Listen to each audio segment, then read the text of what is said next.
آپ سے محو گفتگو ہوتے ہیں محمد انس عبدالرزاق خان صاحب۔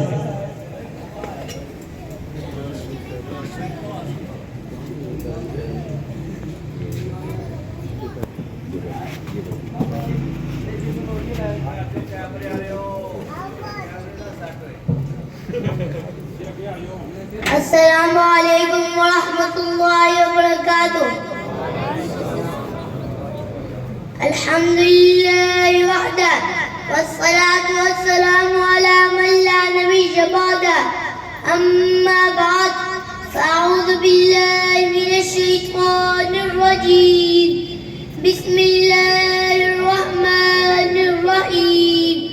ومن اعرض عن ذکری فإن له معیشۃ ضنکا۔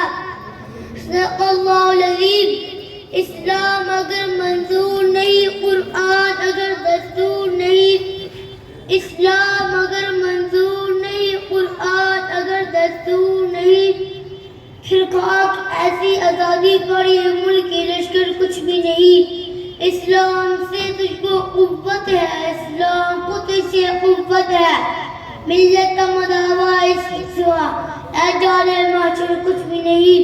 حضرات، آج مجھے جس موضوع پر دبک شاہی کرنے کا موقع ملا ہے وہ ہے مسلمانوں کی پستی کے اسباب۔ حضرات، آج سے تقریباً 1400 سال پہلے مالک کائنات نے ایک پیغمبر مبعوث فرمایا۔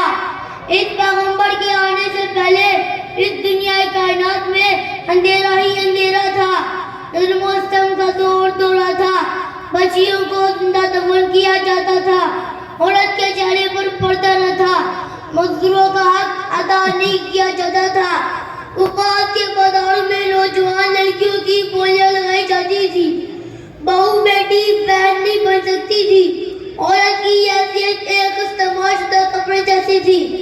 ایسے حالات میں اللہ تعالیٰ کو اپنی مخلوق پر ترس آ گیا۔ اللہ تعالیٰ نے اپنے پیغمبر پر قرآن نازل فرمایا۔ قرآن آیا، جو بکر تھا وہ صدیق بنا، جو عمر تھا وہ فاروق بنا، جو عثمان تھا وہ ذوالنورین بنا، جو علی تھا وہ اسداللہ بنا، جو حضرت بلال نے قرآن کو سینے سے لگایا تو اللہ تعالیٰ نے ایسی عزت بخشی کہ وہ چلتے قدموں کی گلیوں میں تھے لیکن ان کی قدموں کی آہٹ جنت میں سنائی دیتی تھی۔ حضرات، رسول کریم صلی اللہ علیہ وسلم نے ارشاد فرمایا، اللہ تعالیٰ اس قرآن کے ذریعے ان قوموں کو عزت بخشتی ہے، مگر آج کا مسلمان کہتا ہے کہ جناب میں کماتا تو بہت ہوں مگر سکون نہیں ملتا۔ ارے نادانو، تم لوگوں نے دریاؤں سمندروں سے ہیرے جواہرات سونا اور چاندی نکال لیا مگر تمہیں سکون نہ مل سکا۔ تم لوگوں نے گاڑی، بنگلہ اور کارخانے تو خرید لیے مگر تمہیں سکون نہ مل سکا۔ ارے مسلمانوں، تم لوگوں کا سکون تو قرآن کو پڑھنے، سننے اور سینے سے لگانے میں تھا مگر تم لوگ طرح طرح کے بہانے بناتے رہے کہ آج ٹائم نہیں ہے۔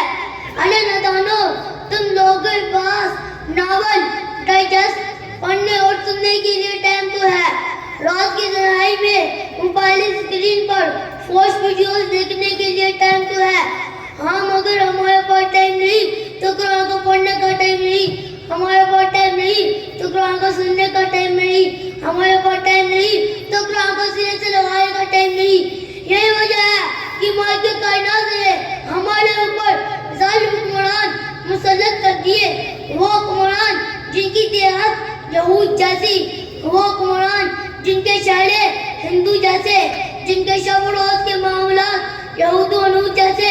حضرات، ایک طرف افغانستان اور کشمیر میں چھوٹے چھوٹے بچوں کو مار مار کر شہید کر دیا گیا مگر ہمارے حکمران خاموش بیٹھے رہے، ہمارے نبی صلی اللہ علیہ وسلم کے خاکے بنائے گئے مگر ہمارے حکمرانوں نے اپنی آنکھوں پر نظر نہ آنے کی پٹی باندھ لی۔ کتاب اللہ کو واش روم میں ٹشو کے طور پر استعمال کیا گیا مگر ہمارے قرآنوں نے چپ رہنے کو ترجیح دی۔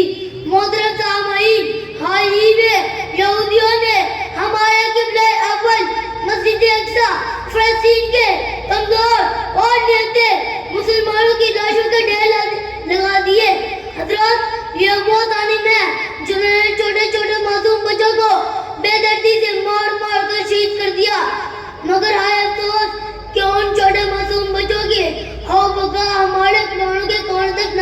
سکی, کوئی جانشین یوں بھی نہ اڑ سکا, طارق بن زیاد نہ اڑ سکا, محمد بن قاسم نہ اڑ سکا, ٹیپو سلطان نہ اڑ سکا.